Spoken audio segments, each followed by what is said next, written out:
तभी आपने देखा होगा एसएससी में कई बार जैसे लोगों के 160 170 आ रहे हैं, उनके बाकी सब में अच्छे आ जाते हैं, लेकिन रह कहाँ जाते हैं। क्योंकि सिलेबस को समझो। सबसे पहले किसी भी एग्जाम, चाहे यूपीएससी हो या एसएससी सीयूटी कोई सा भी हो, हमें सबसे पहले उसका सिलेबस उठा के देखना है कि सिलेबस में क्या चीज़ है।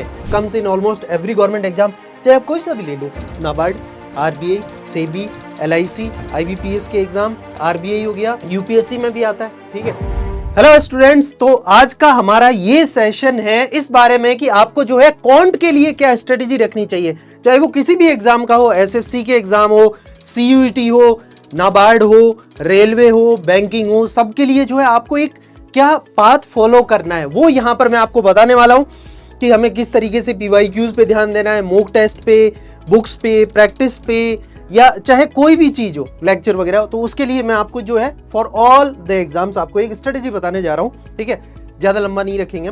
सबसे पहला हमारा जो फेज 1 है वो है आरंभ। इसके अंदर आपको क्या ध्यान रखना है, देखो कि यानी कि सिलेबस को समझो। सबसे पहले किसी भी एग्जाम, चाहे यूपीएससी हो या एसएससी सीयूटी कोई सा भी हो, हमें सबसे पहले उसका सिलेबस उठा के देखना है कि सिलेबस में क्या चीज है। ठीक है, ताकि हम उसको और समझ पाए कि हमें क्या चीज पे ध्यान देना है, क्या चीज हमारी ऑलरेडी स्ट्रांग है।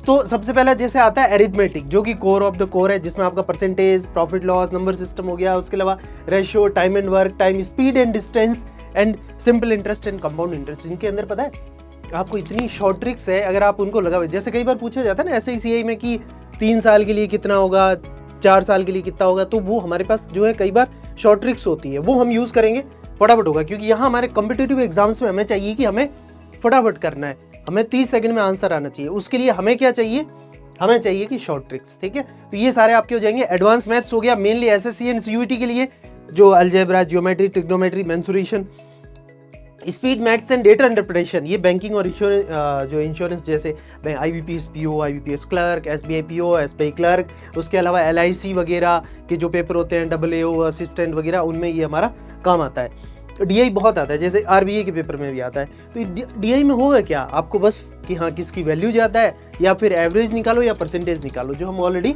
पढ़ चुके होते हैं। तो ये काफ़ी स्कोरिंग है, सिंप्लीफिकेशन और डेटा इंटरप्रिटेशन। अब हम आगे चलते हैं। Why you must master quant, क्यों? सबसे पहला है quantitative aptitude is the real rank booster. क्यों भाई? क्योंकि रीजनिंग इतना ईजी है कि हर कोई उसमें स्कोर कर सकता है, फुल में से फुल। ठीक है, इतना ईजी है। बात करें इंग्लिश की, तो इंग्लिश बहुत से बच्चों का अच्छा होता है, तो वो ऑलरेडी मतलब थोड़ा बहुत पढ़ा, हो गया काम। इंग्लिश मीडियम वालों के लिए, कईयों के लिए तो ऐसा है कि हाँ हमें वोकैब आती है तो हम कर लेते हैं, तुक्का भी मारते हैं तो बैठ जाता है। जीके ऐसा है जो कि भाई साहब रट लिया, कर लिया, हो गया। लेकिन यहाँ पर क्या है ना, बच्चे मैक्सिमम जो पीछे रह जाते हैं उनका रीजन रहता है क्वांट का, बाकी में उनके नंबर आ जाते हैं। क्वांट में क्या है कि उन्हें टाइम लगता है, सॉल्व नहीं हो पाता है। तो ये चीज़ जो है सबसे ज़्यादा आपको, तभी आपने देखा होगा एसएससी में कई बार जैसे लोगों के 160 170 आ रहे हैं, उनके बाकी सब में अच्छे आ जाते हैं, लेकिन रह कहाँ जाते हैं वो, क्वांट के अंदर। ठीक है, तो क्वांट के अंदर हमें स्पेशली ज़्यादा फोकस रखना होगा। Comes in almost every government exam, चाहे आप कोई सा भी ले लो, NABARD, RBI, SEBI, LIC, IBPS के एग्जाम, और आरबीआई हो गया, यूपीएससी में भी आता है। ठीक है, और एसएससी के एग्जाम हो गए, एफसीआई का हो गया, रेलवे का हो गया, या कोई भी स्टेट पीसीएस के एग्जाम होते हैं, सब में जो है क्वांट रहता ही है। फिर है high scoring if prepared well. अगर हमने प्रिपेयर्ड अच्छे से कर लिया, प्रैक्टिस कर ली, शॉर्ट ट्रिक्स है, तो नो डाउट आपको जो है बहुत अच्छे नंबर देके जाएगा। Build logical thinking plus problem solving speed, जो आपकी लॉजिकल थिंकिंग को बढ़ाता है। इसलिए ये क्यों हम डालते हैं इन एग्जाम्स के अंदर रीजनिंग और आपका क्वांट, क्योंकि ये आपका जो है लॉजिकल थिंकिंग को बढ़ाता है और प्रॉब्लम सॉल्विंग की स्पीड को बढ़ाता है। ठीक है, इसलिए ये हम इन एग्जाम्स में इंट्रोड्यूस करते हैं। नेक्स्ट है द 4 फेज मास्टर प्लान। तो एक तो फेज 1 हमारा कंप्लीट हो चुका है, अगला आता है हमारा प्रैक्टिस इंजन प्रैक्टिस का और टाइम मैनेजमेंट का, और लास्ट है हमारा द गेम चेंजर, यानी कि मॉक टेस्ट, और फिर हमारा एनालिसिस करना है कि हम कहाँ पीछे रह रहे हैं। सो एक्शन 2, अपने रिसोर्सेज चुनो। सबसे पहले जो है आपने जैसे बुक्स वगैरह हो गई, RS अग्रवाल, किरण पब्लिकेशन की पीवाईक्यूज हो गई। ठीक है, आपको जो भी मिले यार उसमें कोई दिक्कत नहीं है। जैसे जो हमारा ये रीजनिंग का हो गया, उसके अलावा यहाँ तो बुक का रीजनिंग आ गया, हमें जैसे क्वांट का है तो क्वांट की ही बुक आती है। ठीक है, वो हमने कर ली। उसके अलावा जो हमारा पीवाईक्यूज है किरण पब्लिकेशन की।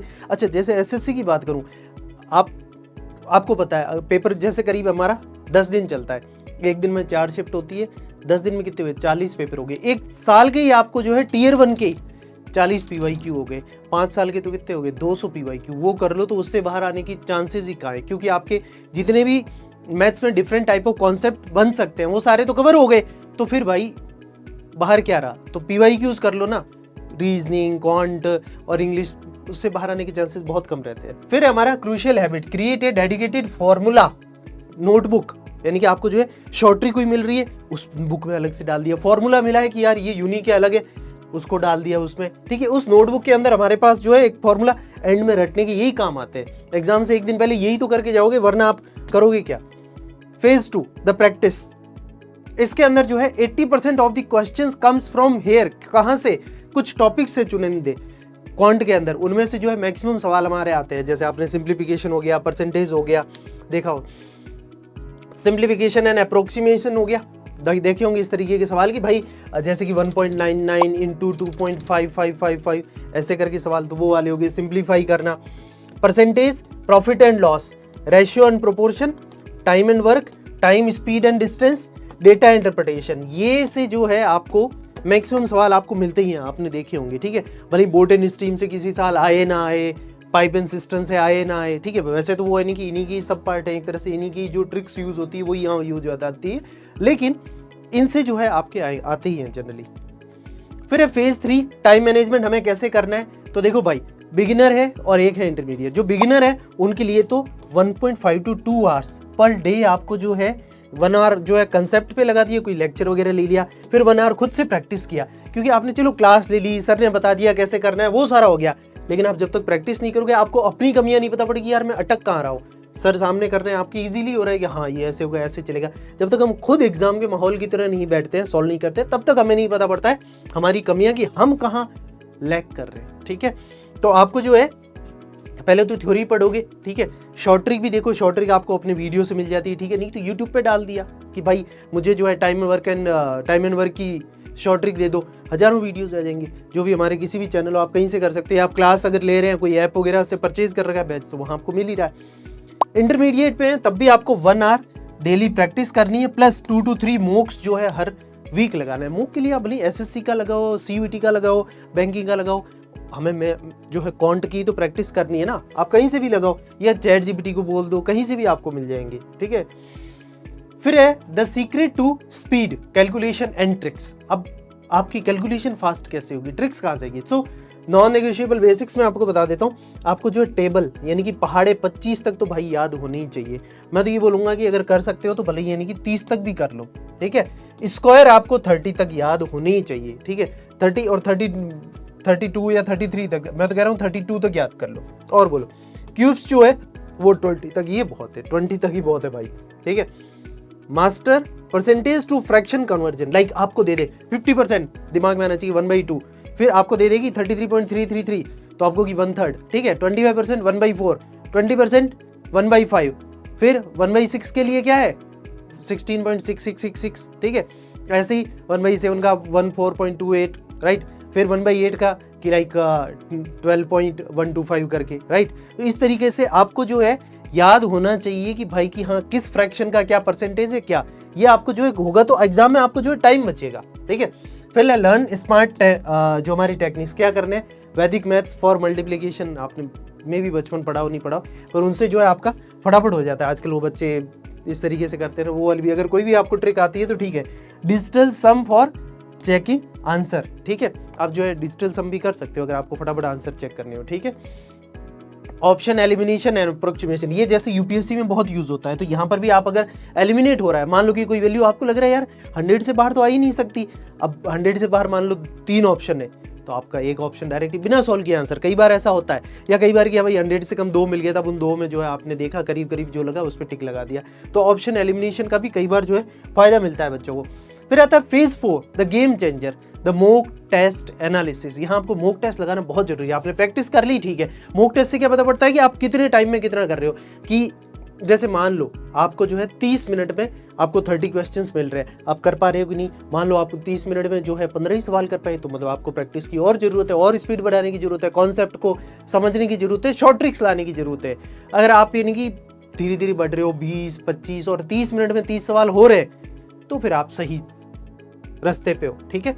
तो मॉक टेस्ट आपको जरूर लगाना है, उससे आपको अपनी कमियां पता पड़ती है, कोई नया कॉन्सेप्ट, कोई नया ट्रिक वगैरह आपको पता पड़ता है, और मेनली आपको पता पड़ता है कि आप टाइम के अंदर पेपर सॉल्व कर पा रहे हो कि नहीं, और आप कंप्यूटर बेस्ड जैसे जनरली आजकल पेपर होते हैं तो वही कंप्यूटर पे बैठ के कंफर्टेबल हो या नहीं हो उन पेपर्स को टाइम पे कम करने में। द स्मार्ट एनालिसिस मेथड, इसमें जो है correct questions, could have solved it faster, note the better method, ठीक है। आपको जो उससे और बेटर मेथड क्या हो सकता है वो आपको नोट करना है। इनकरेक्ट क्वेश्चन है तो उसमें आपको देखना है कि आपकी सिली मिस्टेक है, कैलकुलेशन एरर है, या कॉन्सेप्चुअल गैप है, तो वो आपको जो है देखना होगा। तो वो आप जो है नोट करो कि भाई मैंने कैलकुलेशन फटाफट गलत कर दी, या फिर मेरे को कॉन्सेप्ट ही नहीं आता है, तो वो चीज़ आप जो है ध्यान रखेंगे तो आपको आगे से गलतियाँ नहीं होगी। Conceptual errors require you to relearn the topic, ठीक है। सबसे पहले अनअटेम्प्टेड क्वेश्चंस पे हम गए, जैसे कि what was it due to lack of knowledge और लैक ऑफ टाइम, ठीक है। ये हमें, अगर हमारे पास जो है कोई सवाल मिस हो गया है, हम नहीं कर पाए, रीजन क्या है कि भाई हमें वो टॉपिक आता नहीं है, तो हम उसके आसपास उसके जो ऑप्शंस है उसको देख के वो सारा जो है एनालिसिस करें उस क्वेश्चन का, ठीक है। तो हमारा वो टॉपिक अच्छा हो गया या वो चैप्टर अच्छा हो गया। फिर टाइम का, तो ये तो प्रैक्टिस से ही आएगा भाई, फटाफट करोगे। अगर आप मान लो कि जैसे कोई एक मैथ्स का सवाल हो, आपको उसमें लग गया कि भाई इसमें तो मुझे 5 मिनट लग गए, अब लो इतने में आप जो है 5 से 8 सवाल कर लेते। तो इसीलिए अगर आपको लग रहा है कि यार ये टाइम लेगा, उसको एंड के लिए छोड़ दो, चाहे तो रफ नोटबुक में अपना जो रफ पेपर मिलता है उसमें नोट कर लो कि ये मैं एंड में करूंगा, या मार्क फॉर रिव्यू कर लिया, ठीक है। फिर है the ultimate tool, maintain an error notebook, जो मैं ऑलरेडी कह चुका था। एरर नोटबुक बनाओगे उसमें आपको अपनी गलतियां जो है पता रहेगी कि मैं ये गलतियां करता था। When you write down every conceptual mistakes, revising this notebook is the fastest way to improve your score. उसके अलावा जैसे यार कई बच्चे ये करते हैं, आप एक ट्रिक कर सकते हो, जैसे ही आपको रफ पेपर मिले, एग्जाम से पहले ही मिलता है 15-20 मिनट पहले, उसके अंदर सारी आप टेबल अगर याद नहीं रहे तो टेबल लिख लो। अगर आपको स्कोर से क्यूब याद नहीं रहते हैं तो आप जो है उसमें इन्विजिलेटर से बचा के वो देख ना ले, आप स्क्वायर्स लिख दिए सारे कि हाँ भाई कि 15 का स्क्वायर ये हो गया, 16 का स्क्वायर ये है, ऐसे 25 का स्क्वायर ये, डैश डैश सारे लिख दिए ना। और क्यूब्स भी अपने, ठीक है, क्यूब्स की भाई 15 का क्यूब कितना होता है, 16 का क्यूब कितना होता है सारा, ताकि क्या है कि आपको उस समय अगर इनकेस याद नहीं है तो आप यहाँ से रेफर करके और लिख सकते हो अपना, तो यहाँ भी आप टाइम बचा सकते हो। रीजनिंग के अंदर भी सिमिलरली यही है, आपने लिख दिया ABCDEF ऐसे पूरा लिख दिया, 1 2 3 4 5 ऐसे करके भी लिख दिया, और 26 25 24 23 22, ये क्यों, सीरीज वाले कोडिंग डिकोडिंग जो कई सारे इस तरीके के सवाल आते हैं हमारे, ठीक है, या फिर रीअरेंज द लेटर्स वगैरह, उनमें ये जो है आपका टाइम बचाता है, बहुत टाइम बचाता है, ठीक है। तो इसलिए ये आप लिख लेना रीजनिंग के लिए। तो बस ये सारा था, दैट्स इट। बाकी आपको अगर और भी कोई डाउट हो, कुछ भी और पूछना हो इससे रिगार्डिंग, तो आप हमें पूछ सकते हैं। So that's it about today's session guys, love you, thank you so much.